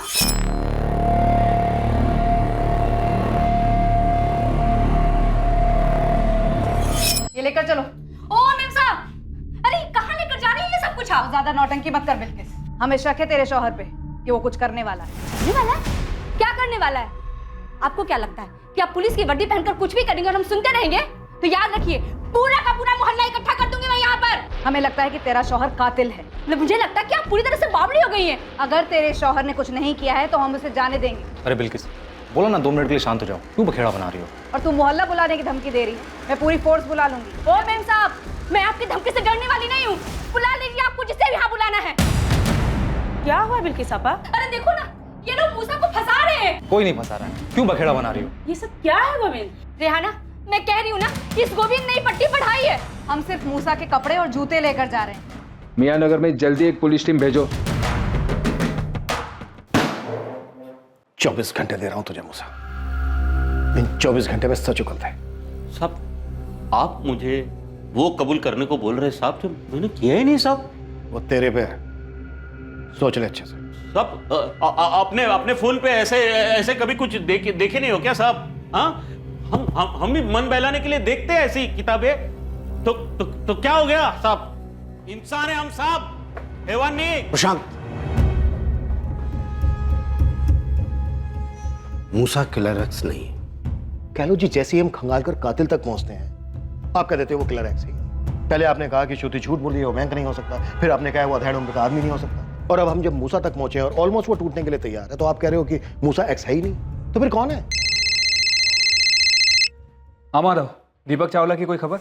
मिल गया सर, ये मेरे साथ गाड़ी में बैठा हुआ है, बस आप ही के पास लेके आ रहा हूँ। सर, दीपक चावला गुरुग्राम शिफ्ट हुआ था। माधव और उसकी टीम ने उसके घर की अच्छे से तलाशी ली, लेकिन कहीं भी कोई सजावट की चीज नहीं मिली। किलर एक्स बहुत चालाक है, वो बहुत बारीकी से सोचता है। कॉन्डम का इस्तेमाल करता है ताकि सीमेन स्टेन्स ना मिले, और कोई भी कीमती चीज घर से नहीं चुराता। गहलोत जी, तो क्या अब हम हर संदिग्ध से ये पूछें कि कितनी सावधानी बरतता है वो? प्रोफाइलिंग से हेल्प मिलती है, मैं मानता हूँ। हमने हमारे रिकॉर्ड्स में से अब तक 15 रेपिस्ट, 11 बच्चों के साथ यौन शोषण करने वालों से पूछताछ की। मैं 100% कह रहा हूं कि मूसा ही एक्स है।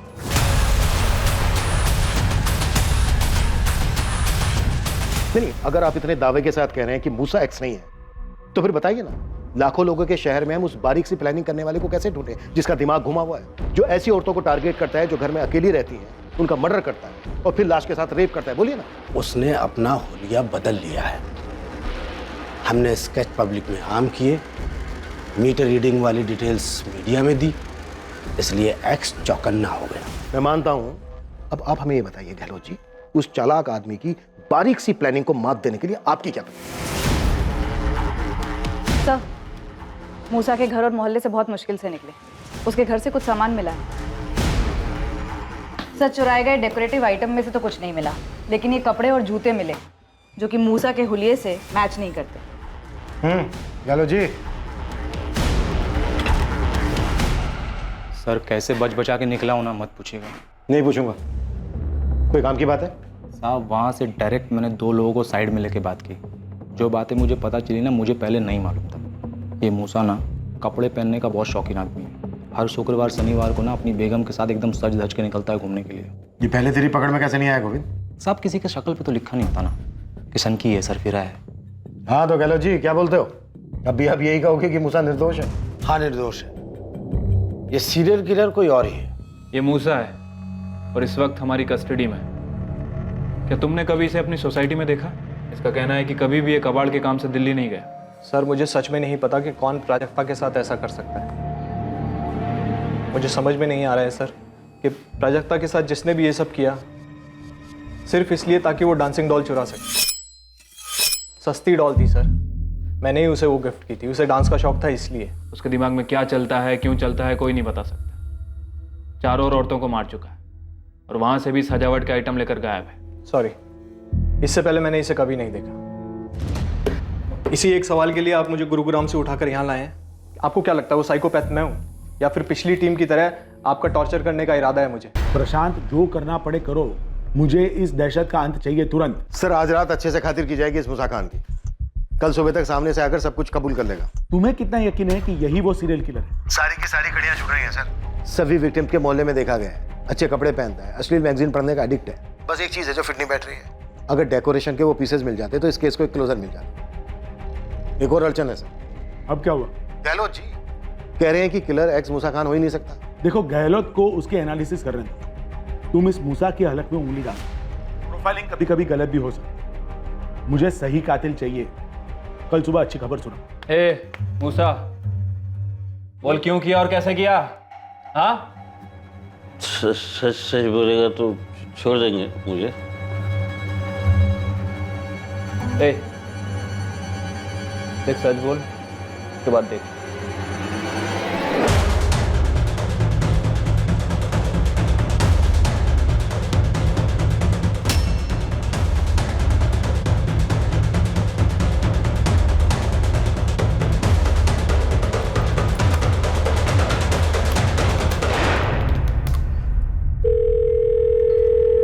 हेलो प्रशांत। हाँ गहलोत जी बोलिए, क्या मिला आपको इतनी रात को? क्या तुम अभी आ सकते हो? कुछ मिला आपको? हाँ, प्राजक्ता, विमला, लता, श्रुति, ये सभी निशाना बनाएगी, चुन चुन के निशाना बनाएगी। ये सभी चुनी हुई टारगेट थी। ये घर में अकेली होती थी और टारगेट की गई। बाकी की दोनों काव्या और निशा भी तो घर पे अकेली थी जब इन्होंने दरवाजा खोला। शांत, ये निशा और काव्या चुनी हुई टारगेट नहीं है, ये अचानक शिकार हुई। मूसा ऑलमोस्ट टूट चुका है, कल तक अपना जुर्म भी कबूल कर लेगा। काव्या और निशा का कत्ल तब हुआ जब सारी दुनिया को किलर की डिटेल्स मिल चुकी थी। जाहिर है एक्स को भी। तो ये कि एक्स इन लास्ट दोनों घरों में बूढ़े के भेष में नहीं गया। उसने दरवाजा नहीं खटखटाया, वो कुछ देने के बहाने इन घरों में गया था, डिलीवरी करने के लिए। एक्स एक डिलीवरी मैन है, मूसा नहीं। उसने इस बार मीटर रीडिंग के बहाने का इस्तेमाल किया ही नहीं। गैस की मीटर रीडिंग लेनी है क्योंकि इन लास्ट दोनों घरों में मीटर घर के अंदर है ही नहीं। तो फिर सवाल यह है कि इन दोनों औरतों ने उसे घर के अंदर क्यों बुलाया? लॉजिक प्रशांत। सर, एक गिलास पानी मिलेगा? बहुत प्यास लगी। मैडम, एक गिलास पानी मिलेगा? रुको 2 मिनट लाती हूँ। प्रशांत, मुमकिन है कि निशा के मामले में भी ऐसा ही हुआ होगा। एक गिलास पानी मिलेगा मैडम? बड़ी प्यास लगी है। 1 मिनट रुकिए, लेकर आती हूँ।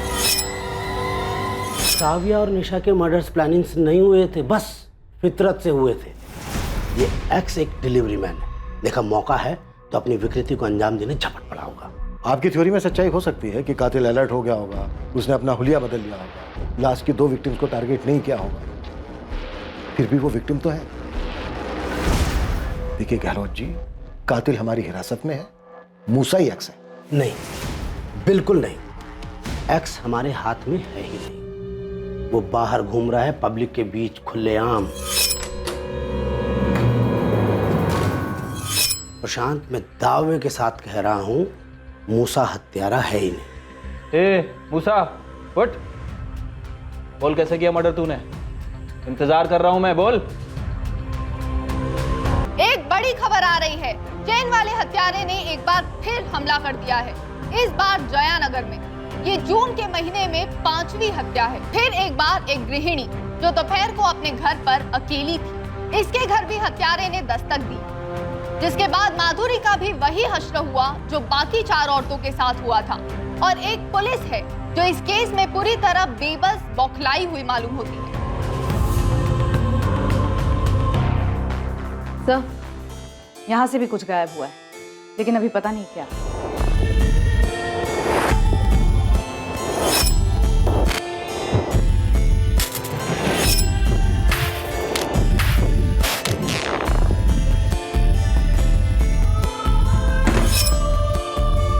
वर्तमान में हुआ यह 5वां कत्ल था और इस बात की पूरी संभावना थी कि 1 साल पहले प्राजक्ता द्विवेदी का कत्ल भी इसी हत्यारे ने किया था। और अब भी ये मानसिक रोगी पुलिस की रडार से बाहर था। इसके बावजूद कि पूरे राज्य में उसके लिए रेड अलर्ट था, वो गुमनामी की धुंध में छुपा हुआ था। इन्वेस्टिगेशन टीम हताश हो गई थी। मामला पूरी तरह हाथ से निकलने की कगार पर था। क्या पुलिस इस सीरियल किलर को उसके अगले शिकार पर निकलने से पहले पकड़ने में कामयाब होगी, या अभी और लाशें बिछने वाली थी? सर, इलेक्ट्रिक मीटर बॉक्स भी घर के बाहर है और घर के अंदर कोई गैस पाइपलाइन भी नहीं है। गहलोत जी सही कह रहे हैं, एक्स ने अपनी मॉडस ऑपरेंडी बदल दी। प्रशांत, मुझे और कोई नई थियरीज और अनुमान नहीं सुननी। नई टीम को केस क्रैक करने की जिम्मेदारी दी गई है, तुम बस उन्हें फाइल हैंड ओवर करो। सर, मैं आपको आश्वासन देता हूं, अब और हत्याएं नहीं होंगी। मैं किलर एक्स के बहुत करीब हूं। वो एक डिलीवरी मैन है, उसने अपने क्राइम करने का तरीका बदल दिया है, बस। हम भी तो यही कर रहे हैं प्रशांत, हम बस काम करने वाले बदल रहे हैं। सर, एक आखिरी मौका दे दीजिए, मैं जल्द से जल्द किलर एक्स को पकड़ दूंगा। सॉरी प्रशांत, अब ये मेरे हाथ में नहीं। Sir please,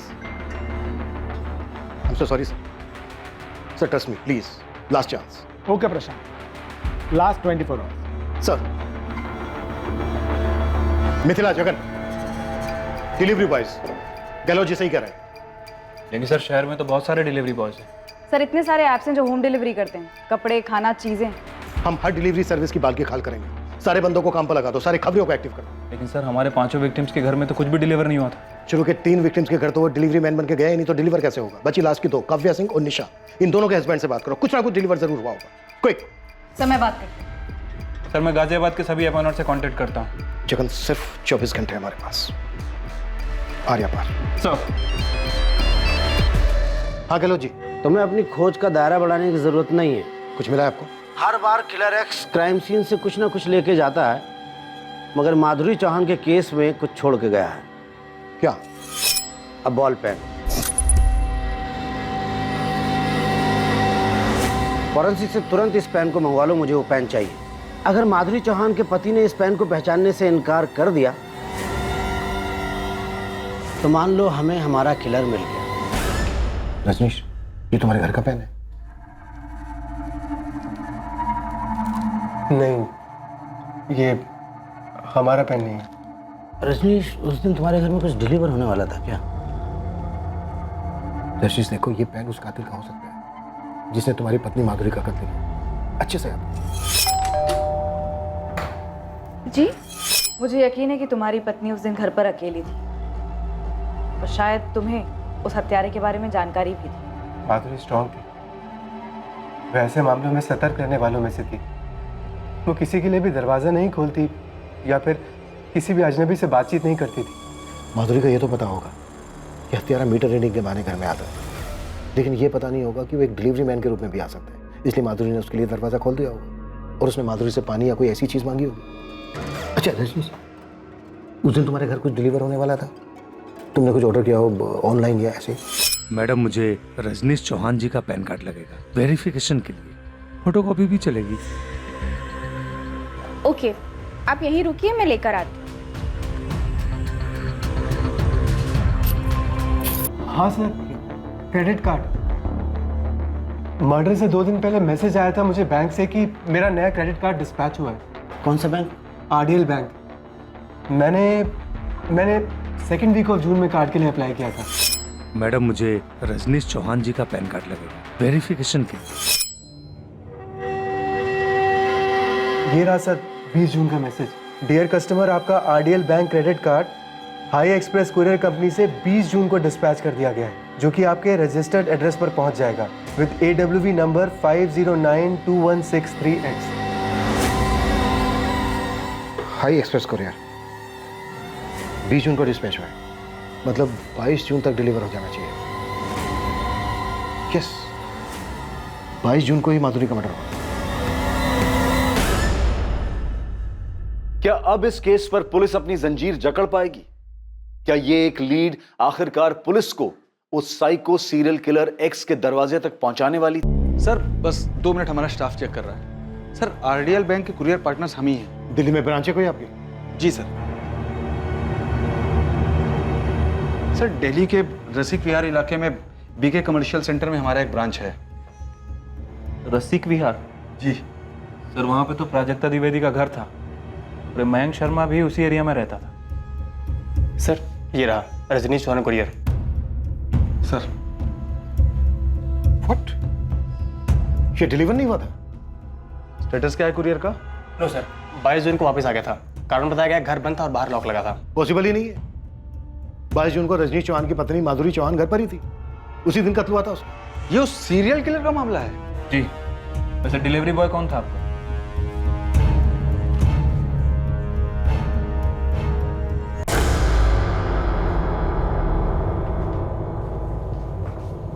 Tabrez Khan.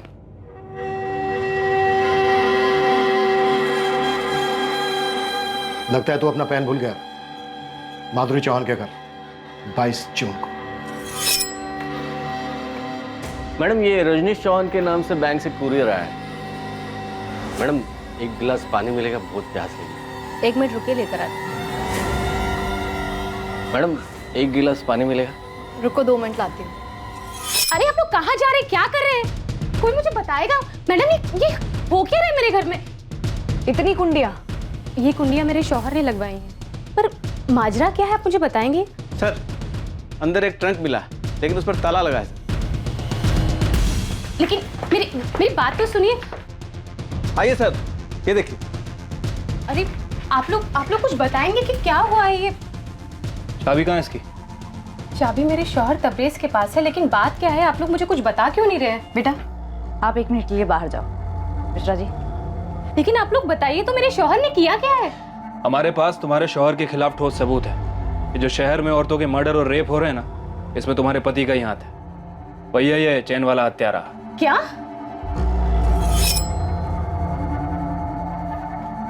बोल के थक गया मैं आपको साहब, कुछ नहीं किया मैंने। और ये जो तबरेज है उस पर मुझे शक था। अगर तुझे शक था तो तूने खबरी गोविंद को बताया क्यों नहीं? सिर्फ शक था ना साहब कि वो सन की बेकार में उसकी जिंदगी बर्बाद करना नहीं चाहता था, जैसे आपने मेरी की।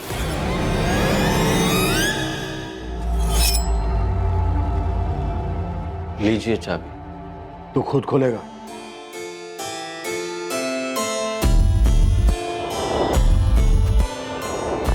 खोल।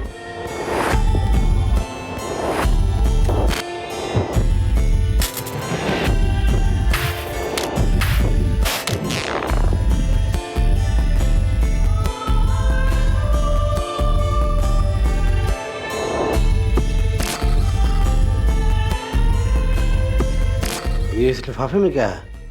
निकाल निकाल, लिफाफा निकाल, खोल के दिखा क्या।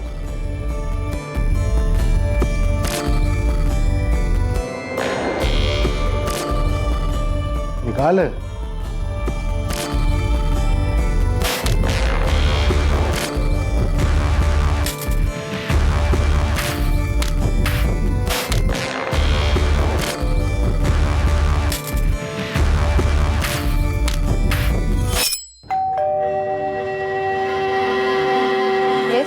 मैडम क्रेडिट कार्ड है, मिस प्राजक्ता द्विवेदी के नाम। हाँ, मैं ही। पहले कत्ल के वक्त तबरेज ने अपना हुलिया नहीं बदला था। वो कुरियर की डिलीवरी करने गया था। तब वो कुरियर कंपनी की दिल्ली ब्रांच में पोस्टेड था। जब दिल्ली का केस गरमाने लगा, मैंने गाजियाबाद पोस्टिंग ले ली थी। और तूने यहाँ श्रुति को अपना पहला शिकार बनाया। नाम मुझे पता नहीं था, पर वो चालाक निकली। जी? मीटर रीडिंग, गैस का मीटर रीडिंग लेना। जी? Meter reading. जी? वो मैडम आपके घर का गैस मीटर रीडिंग लेना है। आइए। मीडिया में खबर आते ही तूने अपना तरीका बदल लिया। हाँ, वैसे भी एक ही तरीके से बोरियत होने लग जाती है, इसलिए मुझे लगा कि तरीकों में बदलाव होना चाहिए। लता और विमला, इन दोनों को भी एक ही दिन में मारा ना? कैसे? वो मैंने उन्हें कई बार देखा था पहले, अकेली ही रहती थी घर पर। उन दोनों के घर में भी तो कोई कोरियर डिलीवर करने गया था? नहीं, पर वो मोहल्ला मेरे अंडर था। तो तूने उन दोनों को एक ही दिन में मारने का प्लान बनाया? हाँ। दोनों एक ही दिन क्यों? वो मैं बोल। हाँ। दोनों एक ही दिन क्यों? मेरा दिल नहीं भरा था, मुझे और चाहिए था। तूने ये सब मरी हुई औरतों के साथ किया है? तुझे पता है ये दरिंदगी है? हमें ट्रंक से सब कुछ मिला है, सारा चोरी किया हुआ सामान, विग, चश्मा, चेन, सब कुछ। और फिर तबरेज ने खुद भी कबूल किया है। हम उसका स्टेटमेंट रिकॉर्ड कर रहे हैं। उन औरतों को मारने के बाद तुझे ये सब करने में अच्छा लगता था? तो ये सब इसलिए कर रहा था कि तेरी बीवी और तेरे बीच में कोई संबंध नहीं था। तेरी बीवी मना करती थी।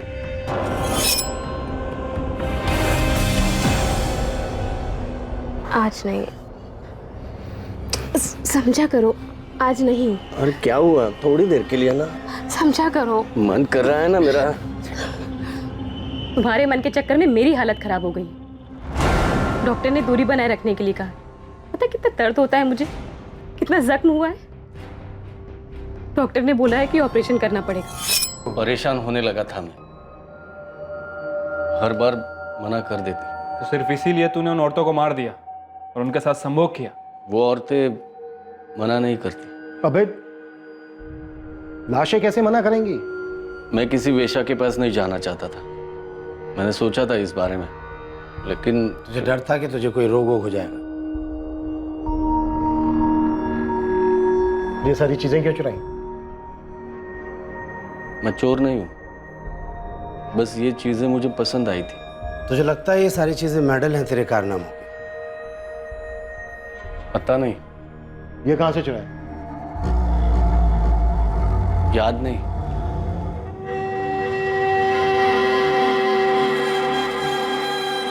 इन सारे सीरियल हमलों की एकमात्र सर्वाइवर श्रुति कश्यप ने तबरेज को पहचान लिया।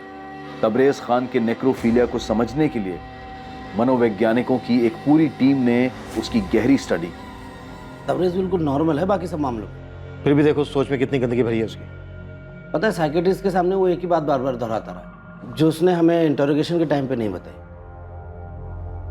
कि उसे विक्टिम्स की चुप्पी में ज्यादा संतुष्टि मिलती। गहलोत जी, दरिंदगी है ये, विकृत सोच और कुछ नहीं है। बिल्कुल।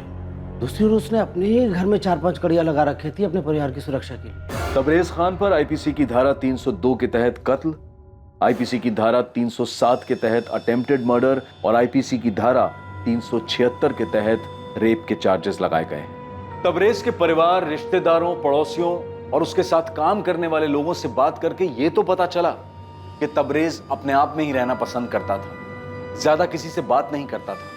लेकिन इन लोगों में से कोई एक भी ये नहीं सोच सकता था कि तबरेज इतने लोगों की हत्या कर सकता है और उनकी लाशों के साथ ऐसी हरकत कर सकता है। इस अवस्था की जंजीर में जकड़ा तबरेज खान का यह केस एक एक्सट्रीम केस माना जा सकता है, जहां उसकी असफल शादीशुदा सेक्स लाइफ ने इस विकृति को और बढ़ावा दिया होगा। अब मैं अनूप सोनी आपसे विदा लेता हूं, फिर मुलाकात होगी कल रात 11 बजे एक और नए केस के साथ। और याद रखें, क्राइम और आपके बीच में सिर्फ इतना फर्क है कि आप कितने सतर्क हैं। सतर्क रहें, सुरक्षित रहें। जय हिंद।